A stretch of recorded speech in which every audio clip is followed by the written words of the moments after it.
Hello. Hello. Nice to see you again. Nice to see you too. Right, so the first thing that's going to happen is you're going to get a call from a PDI.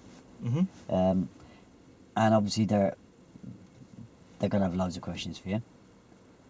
The first thing they must do is they must download the application pack from the DSA website, which is a CRB check. It's probably a good idea to ask them over the phone if there is going to be any problem with the CRB check. Yep. I.e. with the license. If it's 6 points, it's probably going to be okay. If it's any more than that, it's definitely going to go to the DSA before the CRB check is sent off. Yeah. So it would be best for them to ring the DSA and speak to the DSA before sending off for the CRB check. Otherwise, it's going to take ages. So if they've got 7 or more points on the license, then I would definitely speak to the DSA. I didn't know you can have any more than 3, to be honest. I think they're actually allowing 6 now. I had somebody go through with 6 recently, even though 3 of them only had a couple of months to go. Yeah. Yeah. So obviously, once the CRB check clears, they can actually start straight away because the CRB check can actually take up to 8-9 weeks. But there should be no problem with the CRB check, providing they've been honest with you and they've been honest on the CRB check.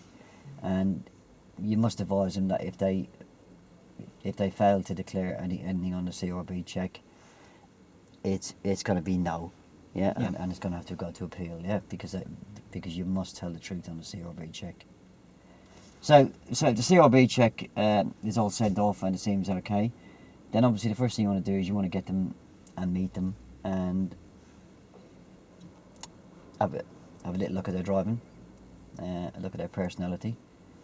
On the driving, obviously you're not going to get perfection, but you're looking to see how much work is needed there. Yeah. And just basically get them chatting and just find out about them and just try and get to know them and see what their personality's like. That will give you an idea of how long it's going to take them. If there's an awful lot of work to do in the driving, let's just say the drive's the worst you've ever seen, then obviously you want to advise them this could be a long process, yeah. Because you're not going to be able to go anywhere near teaching part 3 until that drive. And I'm not saying they've got to have passed the part 2 before you go near part 3, but you're certainly going to have to have got them driving near to the standard where they could nearly take part 2 before you think about going near part 3. Yeah. And then obviously then there's a theory. You've got to give them some, unless you're going to opt on the day of your ORDIT check and say that you're not going to be registered for part 1. Are you going to be registered for part 1? I haven't really thought about it, to be honest. Right, no. it can be done. It can be done by distance learning. It doesn't mean to say you're going to have to have a classroom and set a classroom up. It can be done by distance learning with the proper program like Theory Test Pro. So obviously, because they can use Theory Test Pro at home, because you've added them to Theory Test Pro, then you can obviously see their results as well. Yeah, see the progress. Yeah. So that's the distance learning covered. Yeah. The biggest problem with the theory that I find is the hazard perception test. Yeah. They will actually pass the questions, no problem. 99, 100, no problem. But some of them will have a problem with the hazard perception test, either over clicking or under clicking. But that's just a matter of them practicing at home. Yeah. And then obviously you want to look at their driving, and you want to take them a certain way into the driving before you go near part 3. So you want to, I've covered all the manoeuvres. Make sure their approach to junctions, their understanding of the MSPSL routine is all there. At that stage, they're probably not too far away from booking the test, but they might be just waiting to take the theory, yeah? So they do need a good knowledge of the theory, and they do need a good knowledge of a good standard of driving before you go anywhere near the Part 3, yeah? Yep. And you will find that you will get people who are not new to being a PDI, but have been maybe around the block twice, Yeah. or they may be coming up to the end of their 2 years, and they may have already taken the theory, and they may have already taken the Part 2 and passed it. Doesn't mean to say they want to ignore it, because that's one of the things I find, is that if you haven't actually trained them for the Part 2 yourself, they may well struggle teaching you to do certain aspects on Part 3 because Yeah. their own driving's not up to standard. Yeah. So I always think it's a good idea just to have a look at their driving, especially if it's been 18 months since they've taken it, and you may well find weakness in the theory as well, especially when it comes to things like pedestrian crossings. They may well be unsure, and they shouldn't be at that stage, really. Yeah.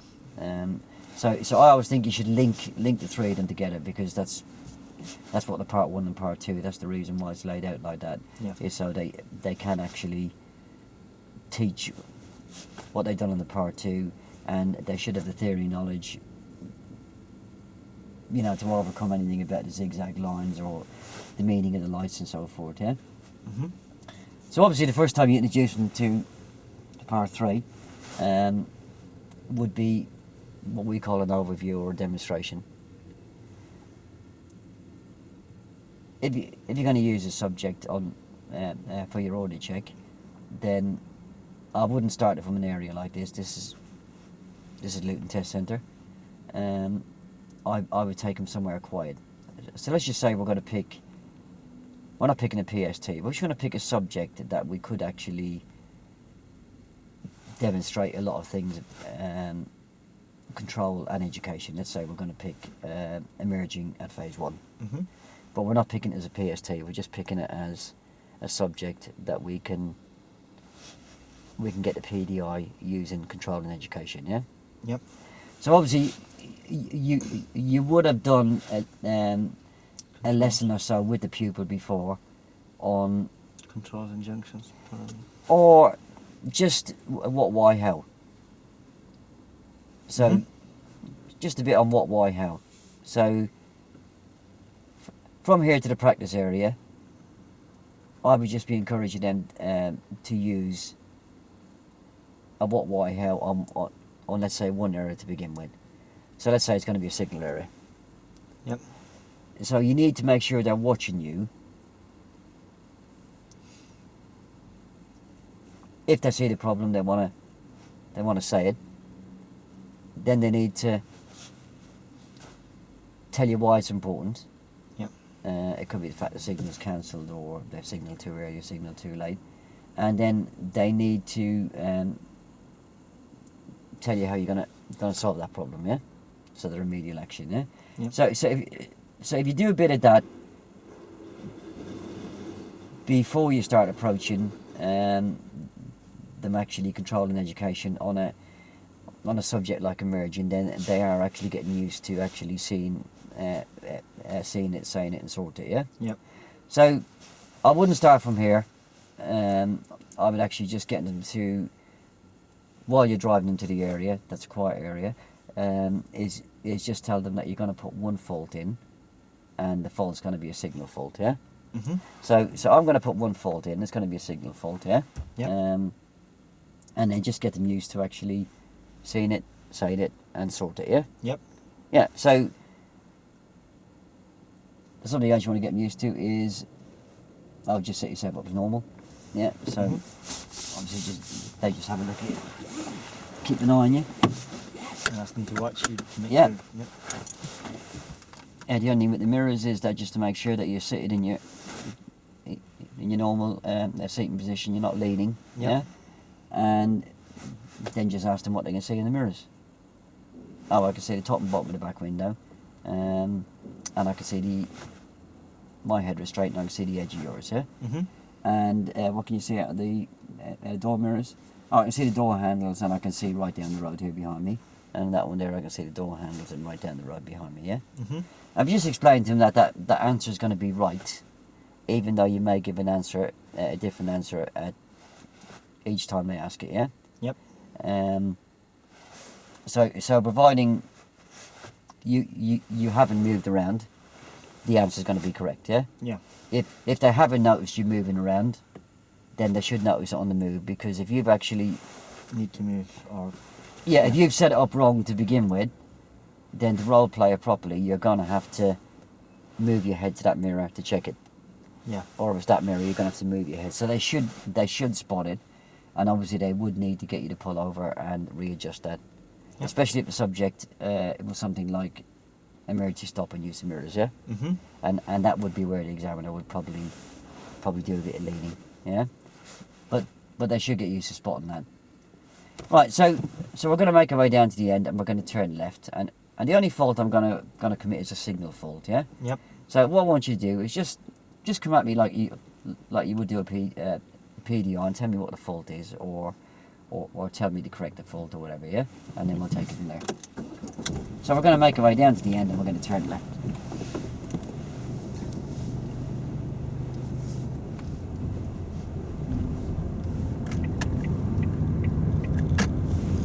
So turning you to street, apply your signal, please. All right.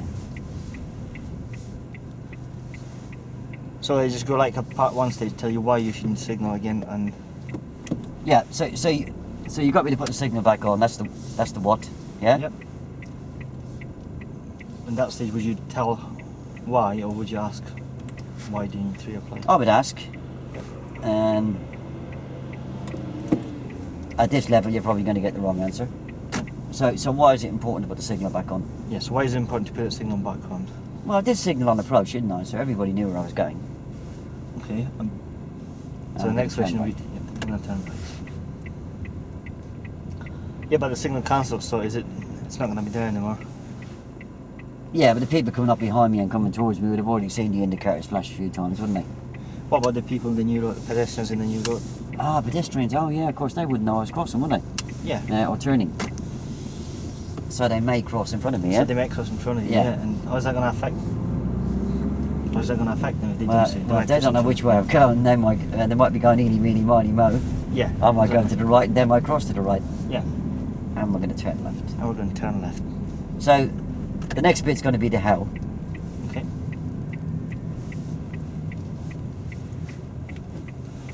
So how can you correct that in future in case it happens? What can you do so that it doesn't happen again? I'll try and keep my fingers over it. Yeah, make sure you can hear that noise of signal, yeah? Because when you straighten up your wheel, it's going to cancel it anyway. Oh yeah. That clicking sound. Yeah. Yeah, but when I drive, I always have the I always have the stereo blaring. I never hear it. You should turn it down and then. Yeah, but it's my brother's car, and if he wants the stereo blaring, I can't really stop him, can I?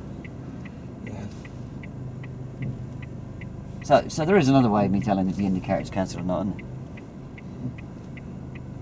Well, you're not going to see the signal flashing, and you're also, if you cancel it yourself, it's going to cancel. So Yeah. So you're we've got an audible warning, Yep. and we've got a visual warning, haven't we? Yeah. We've got a green arrow on the dashboard, yeah. Mhm. So even though I've got the stereo blaring, Yeah. I should still be able to see it on the dashboard, yeah.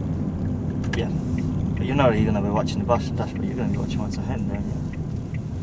Yeah, I mean I can still see it flashing, can I? Yeah.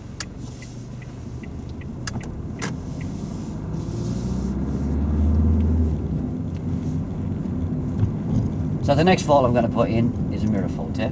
Okay. So at the traffic lights we're going to turn right. So Tony, at the traffic lights we're going to turn right.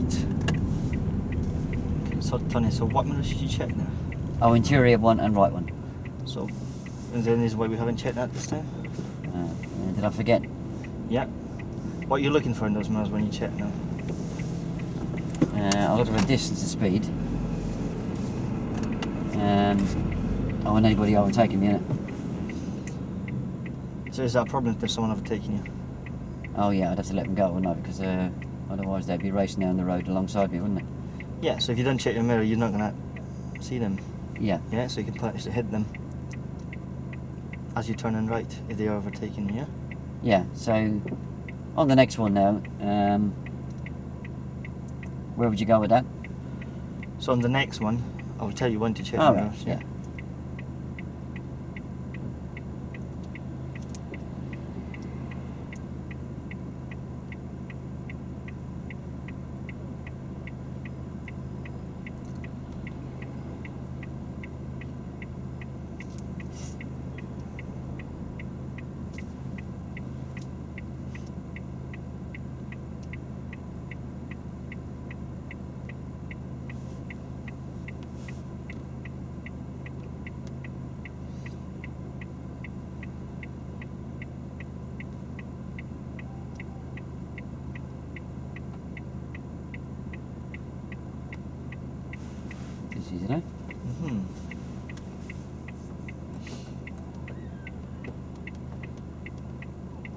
Here comes the rain just to make it Friday.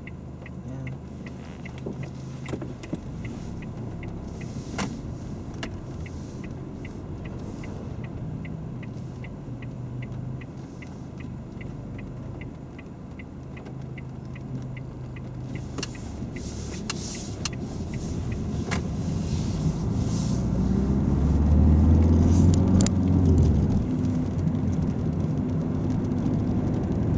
So will I just tell you in the next one to check them?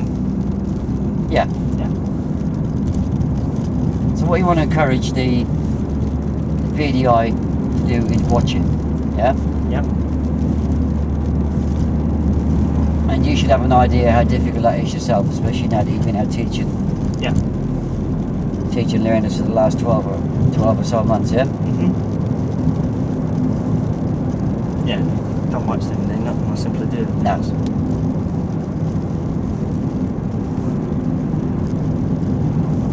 So we're going to take the next turning to the right. So we're going to take the next turn to the right. So just check center mirror, Tony. Oh, yeah. And let's check it. Come on. All right, yeah. Yeah. And check the right mirror. Oh, yeah. Check it. All right, yeah. And signal. Yeah, that was good. So you watch me, yeah? Yep. Because the fact you're telling me to check him doesn't mean to say that. That's Yeah, that no. misfire there. The fact you're telling me to check him doesn't mean to say I'm going to do it, yeah? Yep.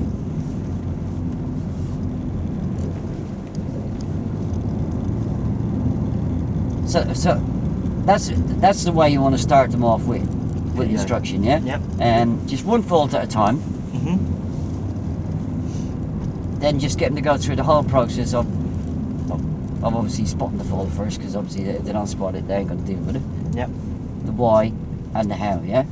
And it just gets them used to the fact that it's very important they don't just tail off at telling you how to correct it. Yep. Or telling you what the fault is. It's gone through the whole process all the way right down to the end, and the consequences of not putting the indicator back on Yeah. is, yeah? Mhm. And then if you can get them used to that on one error, then they will actually start getting used to it quite quickly of having to do it on every error, yeah? Yeah. Because that is one of the biggest failures on a par 3, is that people are coming away with a 3 on their phase 1 or a phase 2 is because they spotted the fault but didn't do anything with it, yeah? Yeah.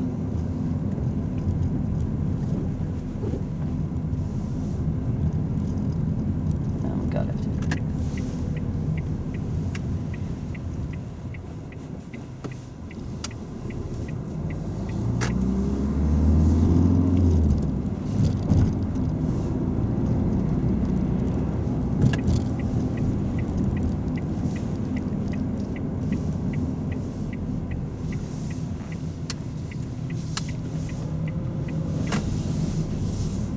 And we're going to stop on the left here. I'm going to pull around this, Tony.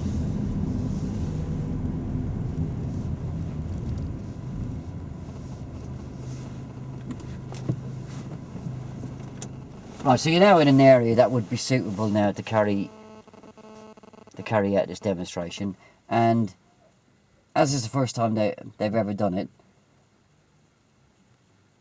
it's you going to be doing most of the work. So you're going to be giving a full talk through, Yeah. and explaining all about the subject to them, yeah. Mhm. And then obviously, because you're only going to be having a D-tab sitting in the back for about 15 minutes, and he wants to be back at the test centre within 15 minutes On a part 3. Or on an order check. so how long does it actually take now? About 50 minutes on the road, and then you need to be back at the test centre for the debrief, yeah? I thought it's an hour. Isn't it? So it's about 30 minutes altogether. Yeah, it's 50 minutes on the road. 15. No, 50. Oh right, sorry. Yeah. That's... Yeah, same as a check test, really. Yeah. But you want to get back to the test centre so he's got time to talk to you. Yeah. Yeah? So, we're just picking an emerge today, an emerge to the left and right. Yep. And we're just picking it, not as a PST, because PSTs are not really that important at this early stage, yeah? Yep. It's just... To get your talk. Well, Yeah. To get in person talking. Yeah, and the mirror signal position speed look routine is is a good routine for them to use quite a few tools, yeah? Yep. So what would they know from it's very important that the PDI knows what you would already know, yeah? Yep. So on a controls lesson, they would have learned how to set themselves up. Yep. Yep. You just need to watch them, make sure Yeah, they're actually doing it. exactly. They would understand press the gas and the brake the thickness of a pound coin. Yep. Yeah.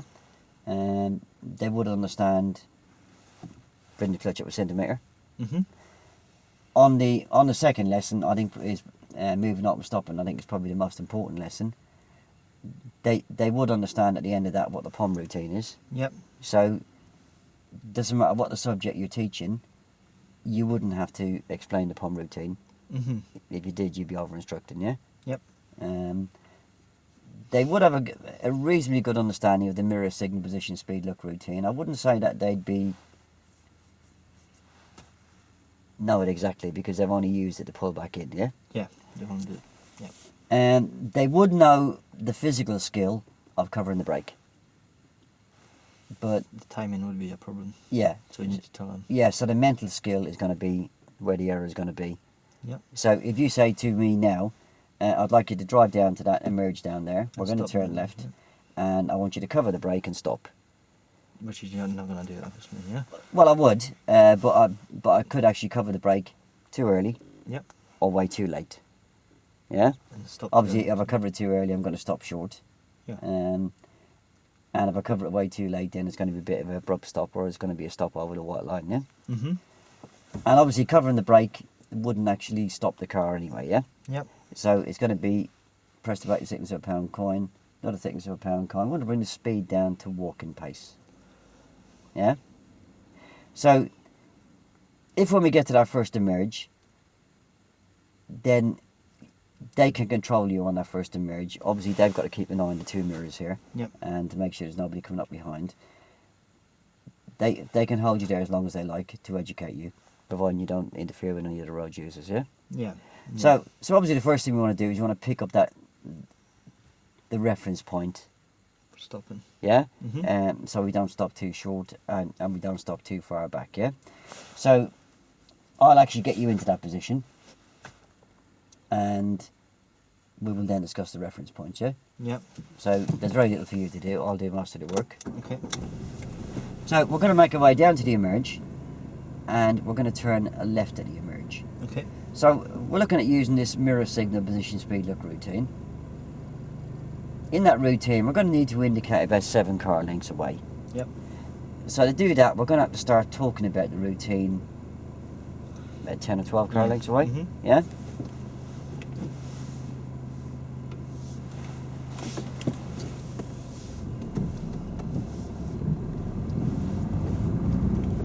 So we can see an emerge coming up at the end. We can see it by the houses facing towards us and the street light, yeah? Yep. So we're going to check the interior mirror, and it's very important that they watch it. Oh yeah, Yeah. check. And we're going to check the left-hand door mirror, and we're going to pop the signal on now. That's about 7 car lengths. Yep. Now we're going to come off the gas, and we're going to cover the brake, and we're going to brake the thickness of a pound coin, and another thickness of a pound coin. It's going to bring the speed down to walking pace. And I want you to steer towards me, Tony, and I want you to stop there. Yeah? Yep. And just select first gear. It's important to be in first gear because we don't want to stall. Yep. But I don't want you to go anywhere until I tell you, because I want to talk to you about the reference points, yeah? Stopping. Yep. Mhm. So there's nobody behind us, so we are perfectly okay to see here. Yep. So we haven't got a white line here, Tony, but we can see where the white line was, where they've just put the markings over it. So can you tell me where that white line would actually cut into the car? Oh, just underneath that door mirror. Well, that's your reference point, so you don't encroach over the white line. And the reason why it's important we don't encroach over the white line is that if there's a car coming from the right and we encroach over the white line, we could force that car to swerve around us, and it could actually push them into that blue van coming towards us, yeah? Yep. It's also important that we don't stop too far back from the white line, because if we did, and a car comes up behind us, Mhm. they may well think, oh, I've just left the left-hand indicator on and that I'm parking, and they may well start to move around me, and then I start to move forward, and of course they're actually moving forward at the same time. We're going to hit each other. Yeah. And also I won't be able to see. Now, can you tell me where the curb just cuts into the car at the front here? Oh, just near the tax disc.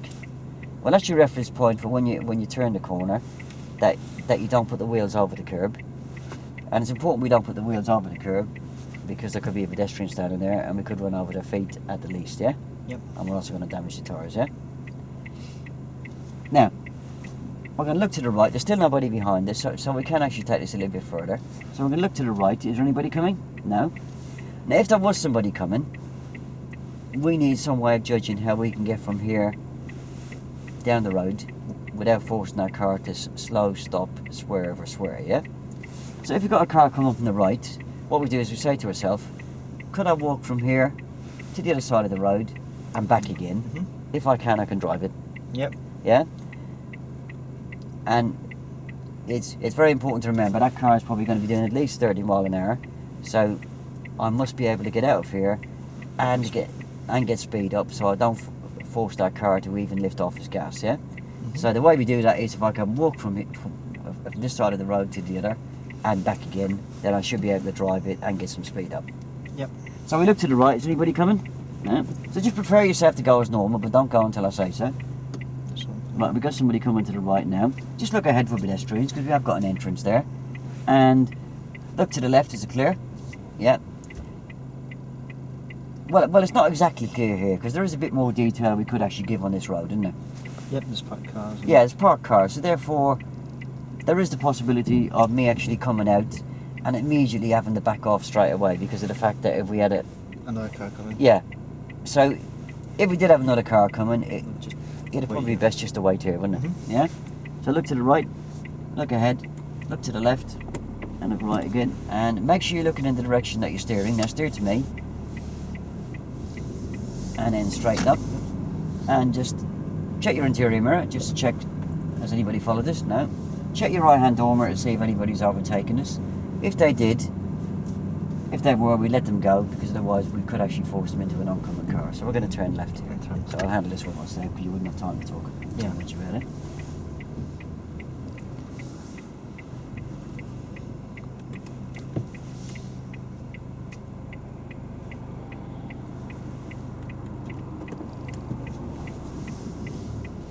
So on the way around now, you need to fill in some blanks. Yep. Yeah. So as we came out of the turning, as we were steering to the left, it's very important that we're actually looking in the direction we're steering, because if you're not, there's a possibility you might not steer, or there could even be a pedestrian crossing the road, and you're going to run them over. Yeah. Yep. And we're going to turn left.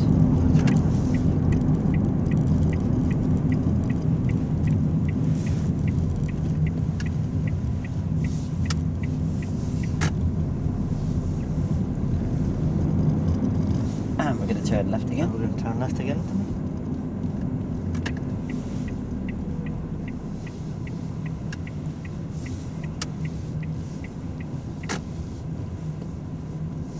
And we're going to stop on the left here. We're going to stop on the left. Yeah, so on approach to that emerge, we check the interior mirror first, and the reason why we check that is for distance and speed. Yep. So it's important to know the distance and speed, because that will determine whether you'd put the indicator on a bit earlier. Because if the vehicle is very close behind you, it would be very important to give them a wake-up call and let them know what you're going to do before you do it, yeah? Yep. If it was a normal situation, we'd normally stick the signal on between 6-7 car lengths, yeah? Mm-hmm. And it's important to indicate in good time, because if you leave the indicator too late, people behind you are not going to have time to respond. People ahead of you are not going to have time to respond, and pedestrians that could be getting ready to cross at the emerge, Yeah. wouldn't know what's happening till the last second, yeah. But there is occasions where we are going to have to delay the signal. Yep. I.e., there could be a turning on the left just before the left emerge, where if I did indicate 7 car lengths away, then somebody coming out of that turning before they emerge may well think I'm going to turn in there and may well come out in front of me. Yeah. Yeah. So it would mean a slower approach because of the fact that I am going to have to give a late signal. Yeah. So we're just making sure that we don't give a blanket instruction. You will always signal 7 car lengths away. Yep. Yeah. There is times where it's going to change. Most areas in teaching people to drive and in driving itself are grey than ever black and white. Yeah. Yeah. So we also checked the left-hand door mirror before we indicated left. And what we were checking in there for was we were checking to see if there's any cyclists. Now, if there was a cyclist just about to pop down the inside here, and the indicator hadn't been on yet, because it wouldn't be because of the mirror signal routine, Yep. then it would be important not to pop the indicator on at that stage, because if the cyclist has already attempted to start to come down the inside of you, and he just catches a glimpse of the indicator, yeah, he's gonna get frightened. He's probably going to jam his front brake on, and he's probably going to go flying off the handlebars. He's probably going to end up going underneath the car in the first place. Yeah. Yeah. If he's already alongside you, even though you've got an indicator on, well then you certainly would not try and make the turn. Yeah. Because you're going to squash them, as simple as that. Yeah. So it doesn't matter. You know, the cyclist got it wrong. You just hold back on a signal, stop if you have to, let them go. That makes sense? Right, so it's as simple as that. So that is basically what you'll do on the first lesson. Yep. You'll go around and do a right-hand turn next, and then you will get a new reference point. Yeah, you get your reference point for the left of centre. Yep. And again, if the road behind is clear, then you will hold them before you get to the emerge and pick up the reference point for the left of centre. Explain why it's important that we're not too far to the left of the white line, and explain why it's important why we're not over the white line. Yeah. Yep.